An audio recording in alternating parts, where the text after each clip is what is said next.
Good morning friends, তোমরা সবাই কেমন আছো? আশা করি ভালো আছো, সুস্থ আছো। আমিও মোটামুটি ভালো আছি। আজকে আবারও একটি নতুন ব্লগে তোমাদের সবাইকে স্বাগত জানিয়ে ব্লগটা শুরু করলাম।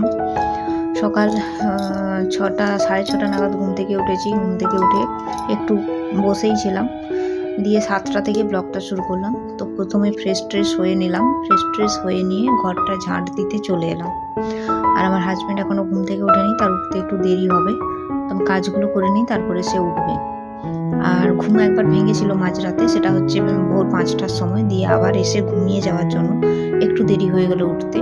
সত্যি কথা বলতে গেলে একবার ঘুম ভাঙলে আর ওই জন্য ঘুমোতে নেই। 5টার সময় যেহেতু ঘুমটা ভেঙে গেছে, আর না ঘুমোলেই ভালো হতো। দিয়ে তখন আবার ভেবেছিলাম যে আর ঘুমোবো না। তারপরে ভাবলাম যে 5টা থেকে আমি কাজ বাজ করে কি করব, একদম 6টার মধ্যে আমার সব তো হয়েই যাবে। তো ভাবলাম যাই হোক আর একটু শুয়েই যাই, আর ঠান্ডা ছিল তো তার জন্য। আর এই যে জায়গাটা একটু পরিষ্কার করে নেবো। এটা হচ্ছে অনেক কালকে সবজি খোসাগুলো পড়ে আছে। বারান্দাটা না পরিষ্কার করলে কি বলতো, এই এই জায়গাটা আমি ব্যবহার করতেই পারবো না। তো কালকের ওই যা সবজি খোসা সব পড়ে আছে সেগুলোকে একটু পরিষ্কার করে নিচ্ছি। আর যা বাসন ছিল সেগুলো কিন্তু আমি সকালেই ধুয়েছি, সেটা আর তোমাদের সাথে শেয়ার করা হয়নি। তো যাই হোক, সবজি খোসাগুলো যত আছে সব জায়গাটা পরিষ্কার করে ঝাড় দিয়ে নিচ্ছি। আর তারপরে হচ্ছে যে আমি ভাবছি যে ভাতটা বসিয়ে দিই, কারণ তার উঠতে দেরি হবে। সে কখন ব্রাশ করবে, তখন আবার চা হবে। তার আগে আমি যদি ভাতটা বসিয়ে দিই, আমার ভাত হতে থাকবে, তারপরে আমি তরকারিগুলো করবো। তো তার সাথে দেখো জলটা ওই জন্য বসিয়ে দিলাম, আর চালটা ছেড়ে দেবো, তাহলে ভাতটা হতে থাকবে। আর শীতকাল তো আর বেশি দিন না, বলো, এই মাসটাই যা। কারণ ফেব্রুয়ারি মাস চলে আসা মানে শীত কমে যাওয়া, তারপর থেকে গরম শুরু। তো একদম সত্যি কথা বলতে শীতকালটা তাও ভালো লাগে।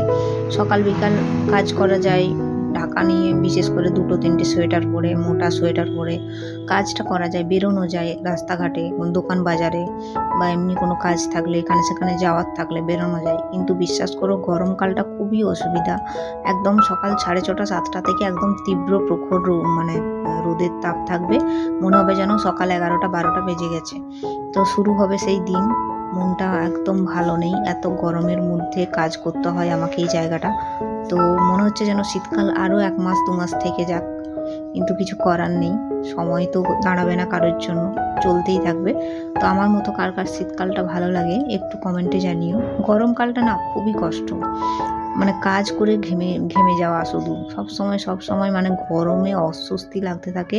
ফ্যানের হাওয়াও গরম লাগবে, এত অস্বস্তি যে বলে বোঝানো যাবে না। তারপরে যে চা বসিয়ে দিলাম, ওইদিকে ভাত হচ্ছে। তো শীতকালটা মাত্র 2 মাস, সত্যি কথা বলতে 2 মাসটাই হচ্ছে শীতকাল, এই ডিসেম্বর আর জানুয়ারি। আর নভেম্বর থেকে শীত পড়ে, ডিসেম্বর জানুয়ারি শীতকাল, ফেব্রুয়ারি থেকে আবার গরম পড়ে যাচ্ছে। তো শীতকাল একদম ছোট্ট। তো আমার মনে হয় শীতকালটা একটু বেশি হলে ভালো হতো, 3-4-5 মাস হলে ভালো হতো, আর 5 মাস গরমকাল। কিছু করার নেই। তো যাই হোক, এদিকে হচ্ছে চাটা বসিয়ে দিচ্ছি। আর চাটা হয়ে গেল, দুজন মিলে খেয়ে নেবো, তারপরে রান্না করবো। আর সত্যি কথা বলতে গেলে আমরা মনে হয় যেন শরৎকাল হেমন্তকাল এগুলোতে গরম কম, কিন্তু আমার তো মনে হয় সারা বছরটাই যেন গরম থাকে। এত গরম যে আর বলে বোঝানো যাবে না। একদম শীতকাল ছাড়া সারা বছরটাই তীব্র রোদ আর প্রচণ্ড গরম। বিশেষ করে যারা ডাক্তার দেখানোর থাকে, বাইরে যেতে হয়, কি যে সমস্যা হয় আমার ফ্যামিলিতেই থাকে, আমি জানি।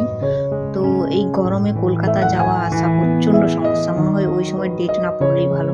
আর কিন্তু সেটা তো আমাদের মর্জি মতো হবে না, বলো। যদি ডেট পড়ে যায় তাহলে তো যেতেই হবে। এত গরমের মধ্যে ডাক্তার দেখাতে যাওয়া প্রচণ্ড কষ্ট, সত্যি কথা। তারপরে এই যে ডিমের ঝোলটা করে এসে চলে এলাম। বাঁধাকপি, আলু, টমেটো, গাজর, শিম দিয়ে একটা মিক্সড ভেজিটেবল। তো আজকের ব্লগটা তোমাদের কেমন লাগলো অবশ্যই কমেন্টে জানাবে। তো এই দুটোই রেসিপি আজকে করেছি, বেশি কিছু করিনি, যেহেতু স্কুলে যাবে তাড়াতাড়ি করে। আর বাইরে দেখাচ্ছি তোমাদের রোদটা কীরকম, কি পরিমাণে রোদ বেরিয়েছে। তো দেখো এখন বাজে ওই 9টার সময় প্রচুর রোদ, মনে হচ্ছে যেন 11টা বেজে গেছে। তার জন্যই মনে হলো যে আর শীতকাল থাকবে না, এরপর শীতের বিদায় চলে এসছে, গরম শুরু হবে। সারা বছরটা শুধু গরম। তো চলো টাটা, আজকের মতো এখানেই শেষ করলাম। যদি ভালো লাগে অবশ্যই লাইক শেয়ার কমেন্ট করে পাশে থেকো। আর প্রচণ্ড এখানে আওয়াজ হচ্ছে, একটু মানিয়ে নিও। চলো টাটা, কালকে আবার তোমাদের সাথে দেখা হবে।